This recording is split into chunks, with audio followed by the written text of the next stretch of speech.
Hi, I'm Max from Audio Sampler number 28. Today we're going to show you our Audio Sampler app. And Fabian here is going to tell you the purpose of why we made such a thing. Hello, my name is Fabian. So an auto sampler is a tool to record, store, and like play back short pieces of sounds called samples. These samples can be anything like vocals, maybe instruments, sound effects. The main purpose of like an audio sampler is to like let musicians or producers, reuse and like almost kind of like manipulate these sounds in like creative ways, any way that you can imagine. For the most part. With the sampler, you can pretty much like trigger any of these sounds with just like the press of a button, let's say. You can change like speed, the pitch, you can adjust volume, you're gonna chop them into like smaller pieces. Samplers are used to like make beats, remix sounds or songs and just create sound effects. They're extremely important in like genres, I would say like hip hop or maybe pop. Overall, an audio sampler just gives you the ability to take any sound that you can imagine and turn it into a playable instrument. So I did the uploading files onto individual samples. This like top left thing, I coded all of that, and I got the UI all done. So all of the GUI was me mostly, except for, I think Crystal did the synth generation and some other stuff. So actually, not all me. I did the graphs for the audio for the initial and final, and I did the chopping, the merging, and the pitch shift functions. Those are all me. I added a control of the volume and I also added changing playback speed. And I worked on the synth generator and the playback direction. So Crystal, why don't you show us the user experience of our app? Okay, so as we go into audio samplers, we can just go to sample one and load up our Jingle Bells file, our MP4, and then we'll just go ahead and press load, and then we can play this file. Jingle bells, jingle bells. We'll pause it and we can go into general editing, and we can increase the volume. Jingle bells, jingle bells, jingle. Jingle bells, jingle Leave that there for bells, now. jingle all the And way. then we can just go into pitch and we can change the pitch.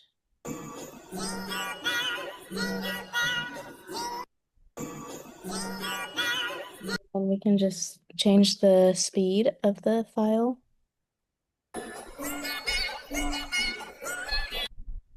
Or we can change the direction as well. And once we've done all the editing that we want to the file, we can go ahead and save it to another sample. So now it's saved as edited Jingle Bells.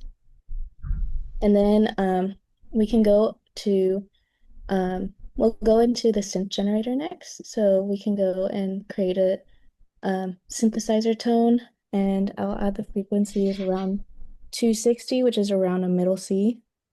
And then we can change the amplitude. We'll do 0.3 so it's not too loud. And then we'll make the the duration 5 seconds. So there we got a tone, and that'll play. And then we can save this tone to sample 3. So now that that's saved, we can go ahead and go into our merging, and we can merge two samples. So um, we'll merge the edited file and we'll merge the synth tone together. That way we can we'll save that to sample 4. And then we can go to the combined audio wave and play that.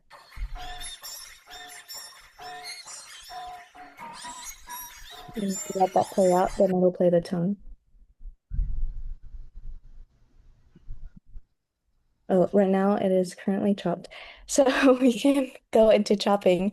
Now that we're there, we can go into chopping and change the amount of time. And we can go to the near the end of the time. So we can go ahead and do that. So that goes to the end where the synth wave is.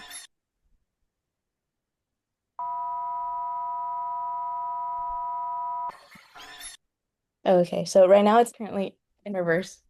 So, um, there you go. So now we can see that it was chopped from like some part in the edited Jingle Bells, and then it was merged with the synthesizer. And then those are all of the functions that we have. So now I'll talk about the reach functions that our team has decided to invest in. Those being the pitch, the merging, and the chopping. So for the pitch, we utilized an audio toolbox found on MATLAB that deconstructs the audio file into rudimentary sine functions, and then basically like manipulates them in a way mathematically to increase the frequency without decreasing the time or vice versa. The merging is very simple. We used a concatenation of two audio files from the audio file list that we have, put them together, and then they just played sequentially. So like sample one, so like file one will play first, and then file two will play second. So it's just a simple merging concatenation of two audio files. For this one in particular, we used a dual channel audio file reader, so it has to be, I believe, n array by 2, and so you put those together, you get like the n and m array by 2. So it's like a two row function, no, two column function. Sorry, I apologize. Wait, no, two row function, yeah. And then the chopping function allows us to basically just sample the time stamps that's present that we want. So we can do from like 1 second to 2 seconds, etc., and just sample that, and then it will extract it and put it into a uh, new audio sample position or file. That's all of our reach functions. Thank you so much for listening to our Audio Sampler Engineering 6 project. We hope you enjoyed, and we hope that all the functions seem easy to understand for our users. Thank you. Thank you.